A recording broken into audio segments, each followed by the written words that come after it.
ਸਤਿ ਸ਼੍ਰੀ ਅਕਾਲ ਦੋਸਤੋ, ਹਾਜ਼ਰ ਹਾਂ ਤੁਹਾਡੇ ਲਈ ਇੱਕ ਨਵੀਂ ਕਹਾਣੀ ਲੈ ਕੇ। ਔਲਾਦ ਨਾ ਹੋਣ ਕਾਰਨ ਨਿਸ਼ਾ ਨੂੰ ਅਕਸਰ ਰੋਹਿਤ ਦੇ ਤਾਨੇ ਮਿਹਣੇ ਸੁਣਨੇ ਪੈਂਦੇ ਸਨ। ਇਸ ਲਈ ਉਹ ਕੁਝ ਦਿਨਾਂ ਲਈ ਆਪਣੀ ਮਾਂ ਦੇ ਘਰ ਆ ਗਈ। ਜਦੋਂ ਉਸ ਦੀ ਮਾਂ ਨੂੰ ਇਸ ਦਾ ਕਾਰਨ ਪਤਾ ਲੱਗਾ ਤਾਂ ਉਸਨੇ ਨਿਸ਼ਾ ਨੂੰ ਕਿਹਾ ਕਿ ਉਹ ਇੱਕ ਪਹੁੰਚੇ ਹੋਏ ਬਾਬੇ ਨੂੰ ਜਾਣਦੀ ਹੈ। ਉੱਥੇ ਜਾਣ ਨਾਲ ਬੱਚਾ ਜ਼ਰੂਰ ਹੋ ਜਾਵੇਗਾ। ਪਰ ਨਿਸ਼ਾ ਨੂੰ ਇਹੋ ਜਿਹੇ ਬਾਬਿਆਂ ਤੇ ਯਕੀਨ ਨਹੀਂ ਸੀ। ਉਹ ਬਾਬਿਆਂ ਦੇ ਚਮਤਕਾਰਾਂ ਵਿੱਚ ਬਿਲਕੁਲ ਵਿਸ਼ਵਾਸ ਨਹੀਂ ਕਰਦੀ ਸੀ। ਇਸ ਲਈ ਉਸਨੇ ਆਪਣੀ ਮਾਂ ਨੂੰ ਸਾਫ਼ ਇਨਕਾਰ ਕਰ ਦਿੱਤਾ।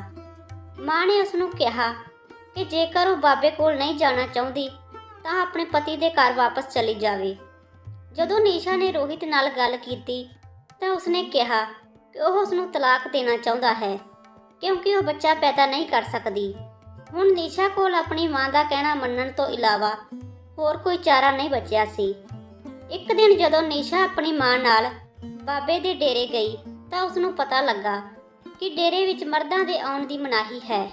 ਉਸ ਡੇਰੇ ਵਿੱਚ ਬਾਬੇ ਤੋਂ ਇਲਾਵਾ ਉਸ ਦੇ ਸੇਵਾਦਾਰਾਂ ਵਿੱਚ ਔਰਤਾਂ ਹੀ ਸ਼ਾਮਲ ਸਨ।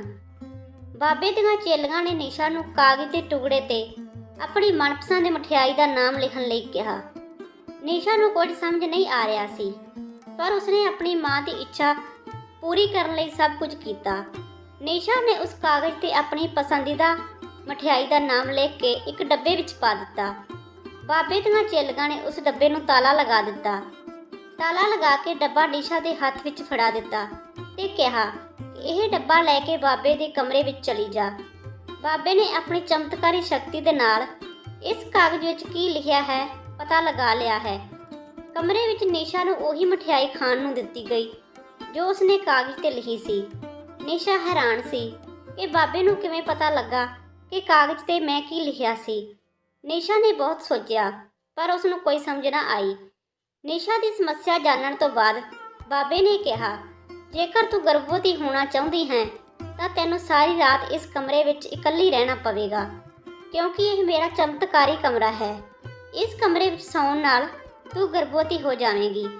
ਨਿਸ਼ਾ ਨੇ ਇਕੱਲੇ ਰਾਤ ਕੱਟਣ ਤੇ ਇਤਰਾਜ਼ ਜਤਾਇਆ ਤਾਂ ਬਾਬਾ ਬੋਲਿਆ, ਇਸ ਕਮਰੇ ਵਿੱਚ ਕੋਈ ਹੋਰ ਦਰਵਾਜ਼ਾ ਨਹੀਂ ਹੈ ਤੇ ਤੁਸੀਂ ਇਕੱਲੇ ਹੀ ਇੱਥੇ ਰਹੋਗੇ।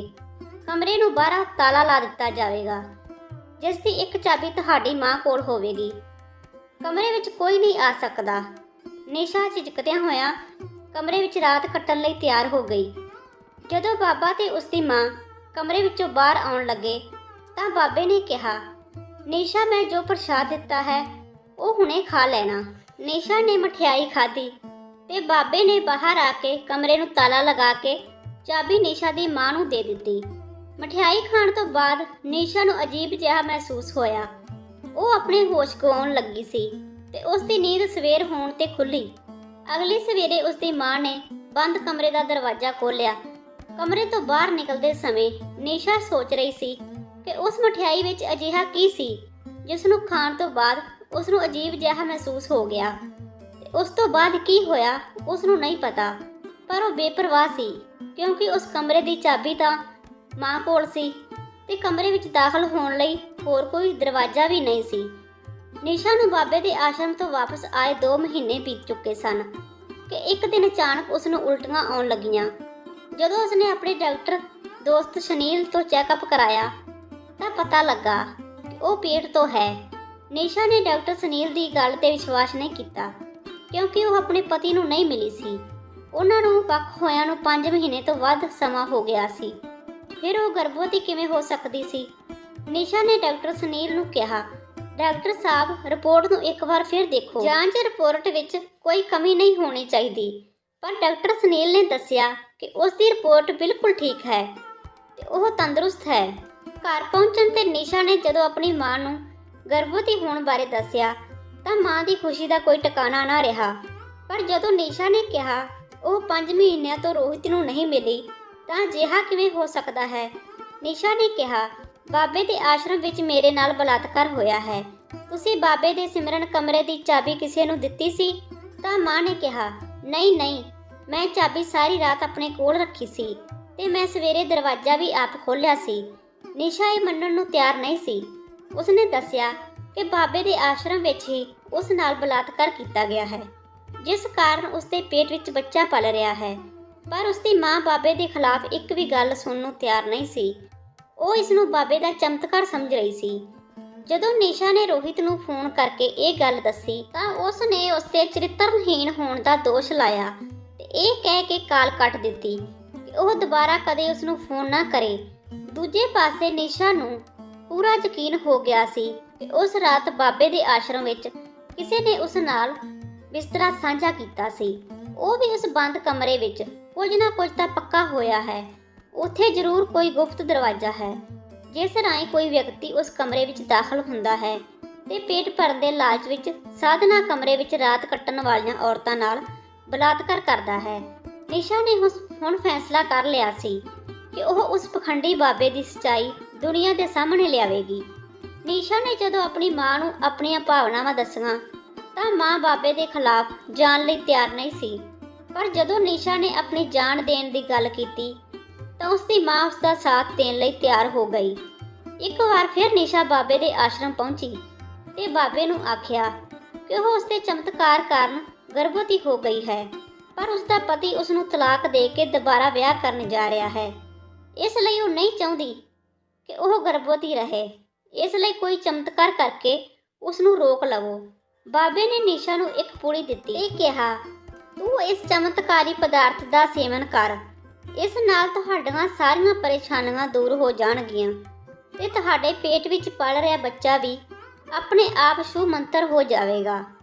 ਨਿਸ਼ਾ ਬਾਬੇ ਦੇ ਆਸ਼ਰਮ ਤੋਂ ਘਰ ਆਈ ਤੇ ਉਸ ਬਾਬੇ ਦੁਆਰਾ ਦਿੱਤੀ ਪੁੜੀ ਨੂੰ ਡਾਕਟਰ ਸੁਨੀਲ ਕੋਲ ਲੈ ਗਈ।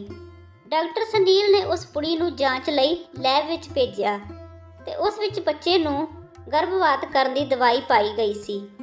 ਨਿਸ਼ਾ ਨੂੰ ਪੂਰਾ ਯਕੀਨ ਸੀ ਕਿ ਬਾਬੇ ਦੇ ਆਸ਼ਰਮ ਵਿੱਚ ਔਰਤਾਂ ਨਾਲ ਜ਼ਬਰਦਸਤੀ ਸਬੰਧਾਂ ਦੀ ਖੇਡ ਖੇਡੀ ਜਾ ਰਹੀ ਹੈ। ਨਿਸ਼ਾ ਫਿਰ ਉਸ ਬਾਬੇ ਦੇ ਆਸ਼ਰਮ ਪਹੁੰਚ ਗਈ ਤੇ ਉਸਨੇ ਬਾਬੇ ਨੂੰ ਕਿਹਾ, ਬਾਬਾ ਤੁਹਾਡੀ ਚਮਤਕਾਰੀ ਪੁੜੀ ਕਾਰਨ ਮੇਰੀ ਕੁੱਖ ਵਿੱਚ ਪਲ ਰਿਹਾ ਮੇਰਾ ਬੱਚਾ ਆਪਣੇ ਆਪ ਸ਼ੁਭ ਮੰਤਰ ਹੋ ਗਿਆ ਹੈ। ਮੇਰਾ ਪਤੀ ਮੈਨੂੰ ਅਪਣਾਉਣ ਲਈ ਤਿਆਰ ਹੋ ਗਿਆ ਹੈ, ਪਰ ਉਸਨੇ ਇੱਕ ਸ਼ਰਤ ਰੱਖੀ ਹੈ ਕਿ ਉਹ ਮੈਨੂੰ ਵਾਪਸ ਤਾਂ ਲੈ ਕੇ ਜਾਵੇਗਾ ਜੇ ਮੈਂ ਉੱਥੇ ਜਾ ਕੇ ਦੁਬਾਰਾ ਗਰਭਵਤੀ ਹੋਵਾਂਗੀ। ਬਾਬਾ ਜੀ, ਕਾਸ਼ ਤੁਹਾਡੀ ਕਰਾਮਾਤ ਨਾਲ ਇੱਕ ਵਾਰ ਮੈਂ ਫਿਰ ਗਰਭਵਤੀ ਹੋ ਜਾਵਾਂ, ਕਿਉਂਕਿ ਇਸ ਵਾਰ ਜੇਕਰ ਮੈਂ ਗਰਭਵਤੀ ਨਾ ਹੋਈ ਤਾਂ ਉਹ ਮੈਨੂੰ ਹਮੇਸ਼ਾ ਲਈ ਛੱਡ ਦੇਵੇਗਾ।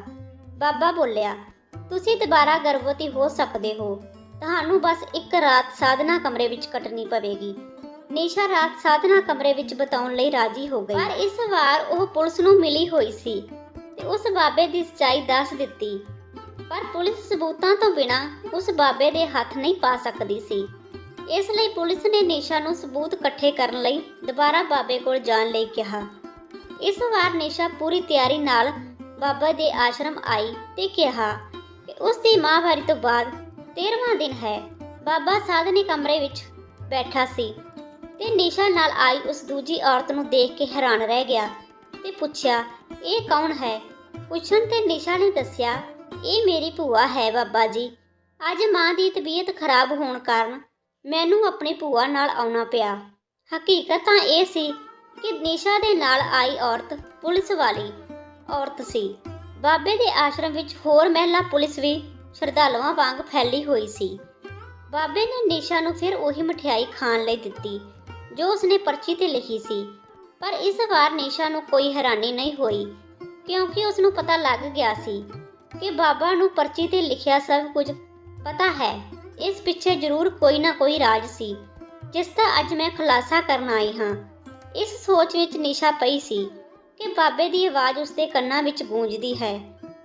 ਹੁਣ ਤੁਸੀਂ ਰਾਤ ਕੱਟਣ ਲਈ ਤਿਆਰ ਹੋ ਜਾਵੋ ਤੇ ਮਠਿਆਈ ਖਾ ਕੇ ਆਰਾਮ ਕਰੋ। ਇਹ ਕਹਿ ਕੇ ਬਾਬਾ ਬਾਹਰ ਆ ਗਿਆ ਤੇ ਨਿਸ਼ਾ ਦੇ ਨਾਲ ਆਈ ਭੂਆ ਤੋਂ ਸਾਧਨਾ ਕਮਰੇ ਨੂੰ ਤਾਲਾ ਲਵਾ ਕੇ ਆਪਣੇ ਆਰਾਮ ਸਥਾਨ ਨੂੰ ਚਲਾ ਗਿਆ। ਇਸ ਵਾਰ ਸਾਧਨਾ ਕਮਰੇ ਵਿੱਚ ਬੰਦ ਨਿਸ਼ਾ ਨੇ ਬਾਬੇ ਵੱਲੋਂ ਦਿੱਤਾ ਹੋਇਆ ਪ੍ਰਸ਼ਾਦ ਨਹੀਂ ਖਾਧਾ। ਉਹ ਬਾਬੇ ਦਾ ਹਰ ਰਾਜ਼ ਜਾਣਨਾ ਚਾਹੁੰਦੀ ਸੀ। ਜਦੋਂ ਉਸਨੇ ਕਮਰੇ ਨੂੰ ਅੰਦਰੋਂ ਦੇਖਿਆ ਤਾਂ ਉਸ ਨੂੰ ਕੁਝ ਵੀ ਨਜ਼ਰ ਨਹੀਂ ਆਇਆ ਜਿਸ ਨਾਲ ਉਸ ਕਮਰੇ ਵਿੱਚ ਦਾਖਲ ਹੋਣ ਦੇ ਦੂਜੇ ਰਸਤੇ ਬਾਰੇ ਪਤਾ ਲੱਗ ਸਕੇ। ਫਿਰ ਨਿਸ਼ਾ ਦੀ ਨਜ਼ਰ ਬਾਬੇ ਦੇ ਸਮਾਧੀ ਵਾਲੇ ਕਮਰੇ ਦੇ ਕੋਨੇ ਵਿੱਚ ਰੱਖੀ ਅਲਮਾਰੀ ਵੱਲ ਗਈ। ਜਿਵੇਂ ਹੀ ਉਸਨੇ ਅਲਮਾਰੀ ਦੇ ਦਰਵਾਜ਼ੇ ਦਾ ਹੈਂਡਲ ਫੜ ਕੇ ਖੋਲ੍ਹਿਆ ਤਾਂ ਦਰਵਾਜ਼ਾ ਖੁੱਲ੍ਹ ਗਿਆ। ਨਿਸ਼ਾ ਇਹ ਦੇਖ ਕੇ ਹੈਰਾਨ ਰਹਿ ਗਈ ਕਿਉਂਕਿ ਇਹ ਇੱਕ ਅਲਮਾਰੀ ਨਹੀਂ, ਇਸ ਕਮਰੇ ਵਿੱਚ ਦਾਖਲ ਹੋਣ ਲਈ ਗੁਪਤ ਦਰਵਾਜ਼ਾ ਸੀ ਜੋ ਇੱਕ ਹੋਰ ਕਮਰੇ ਵਿੱਚ ਖੁੱਲ੍ਹਦਾ ਸੀ। ਨਾਲ ਦੇ ਕਮਰੇ ਵਿੱਚ ਇੱਕ ਵੱਡੀ ਸਕਰੀਨ ਲਗਾਈ ਹੋਈ ਸੀ ਜੋ ਪੂਰੇ ਆਸ਼ਰਮ ਦਾ ਨਜ਼ਾਰਾ ਦਿਖਾ ਰਹੀ ਸੀ। ਫਿਰ ਨਿਸ਼ਾ ਦੀ ਨਿਗਾਹ ਇੱਕ ਛੋਟੀ ਸਕਰੀਨ ਤੇ ਗਈ। ਉਸ ਸਕਰੀਨ ਤੇ ਚੱਲਦੇ ਦ੍ਰਿਸ਼ਾਂ ਵਿੱਚ ਉਸਨੇ ਜੋ ਦੇਖਿਆ, ਉਸ ਤੋਂ ਬਾਅਦ ਉਸਨੂੰ ਪਰਚੀ ਤੇ ਲਿਖੀ ਹਰ ਚੀਜ਼ ਬਾਰੇ ਬਾਬੇ ਨੂੰ ਪਤਾ ਲੱਗਣ ਵਾਲਾ ਸਾਰਾ ਰਾਜ਼ ਸਮਝ ਆ ਗਿਆ। ਕਿਉਂਕਿ ਔਰਤਾਂ ਜਿਸ ਜਗ੍ਹਾ ਤੇ ਬੈਠ ਕੇ ਆਪਣੀ ਮਨਪਸੰਦ ਮਠਿਆਈ ਦਾ ਨਾਮ ਲਿਖਦੀਆਂ ਸਨ, ਉੱਥੇ ਹੀ ਇੱਕ ਗੁਪਤ ਕੈਮਰਾ ਲੱਗਾ ਸੀ। ਇਸ ਕਮਰੇ ਵਿੱਚ ਬਾਬਾ ਬੈਠ ਕੇ ਜਾਣਦਾ ਸੀ ਕਿ ਕਿਸ ਨੇ ਕਿਸ ਮਠਿਆਈ ਦਾ ਨਾਮ ਲਿਖਿਆ ਹੈ। ਫਿਰ ਉਹ ਉਸ ਵਿੱਚ ਬੇਹੋਸ਼ੀ ਦੀ ਦਵਾਈ ਮਿਲਾ ਕੇ ਗੁਪਤ ਦਰਵਾਜ਼ੇ ਰਾਹੀਂ ਧਿਆਨ ਕਰਨ ਵਾਲੇ ਕਮਰੇ ਵਿੱਚ ਆ ਜਾਂਦਾ ਸੀ। ਨਿਸ਼ਾ ਨੂੰ ਉਸ ਕਮਰੇ ਵਿੱਚ ਫਰਿੱਜ 'ਚ ਰੱਖੀਆਂ ਵੱਖ-ਵੱਖ ਤਰ੍ਹਾਂ ਦੀਆਂ ਮਠਿਆਈਆਂ ਵੀ ਮਿਲੀਆਂ ਸਨ। ਫਿਰ ਉਸਨੇ ਅਗਲੇ ਕਮਰੇ ਵਿੱਚੋਂ ਕੁਝ ਖੜਕਣ ਦੀ ਆਵਾਜ਼ ਸੁਣੀ। ਉਹ ਸਮਝ ਗਈ ਕਿ ਬਾਬੇ ਦਾ ਇਸ ਕਮਰੇ ਵਿੱਚ ਆਉਣ ਦਾ ਸਮਾਂ ਆ ਗਿਆ ਹੈ। ਉਹ ਬੜੀ ਸਾਵਧਾਨੀ ਨਾਲ ਸਾਧਨਾ ਕਮਰੇ ਵਿੱਚ ਚਲੀ ਗਈ।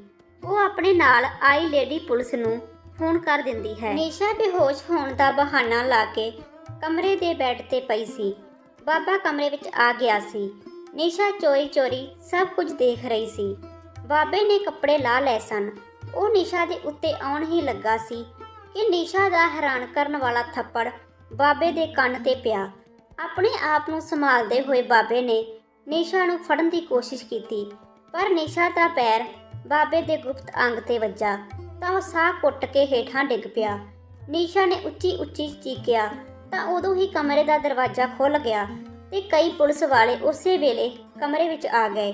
ਬਾਬਾ ਆਪਣੇ ਆਪ ਨੂੰ ਸੰਭਾਲਦੇ ਹੋਏ ਗੁਪਤ ਦਰਵਾਜ਼ੇ ਵੱਲ ਭੱਜਿਆ। ਪੁਲਿਸ ਵਾਲੇ ਵੀ ਉਸ ਨੂੰ ਫੜਨ ਲਈ ਉਸ ਪਾਸੇ ਵੱਲ ਭੱਜੇ, ਪਰ ਉਦੋਂ ਤੱਕ ਬਾਬਾ ਕਿੱਥੇ ਗਾਇਬ ਹੋ ਗਿਆ ਸੀ, ਇਸ ਦਾ ਪਤਾ ਨਹੀਂ ਲੱਗ ਸਕਿਆ। ਪੁਲਿਸ ਨੇ ਆਸ਼ਰਮ ਨੂੰ ਚਾਰੇ ਪਾਸਿਓਂ ਘੇਰ ਲਿਆ ਸੀ, ਪਰ ਆਸ਼ਰਮ ਵਿੱਚ ਬਾਬਾ ਕਿਤੇ ਨਹੀਂ ਮਿਲਿਆ।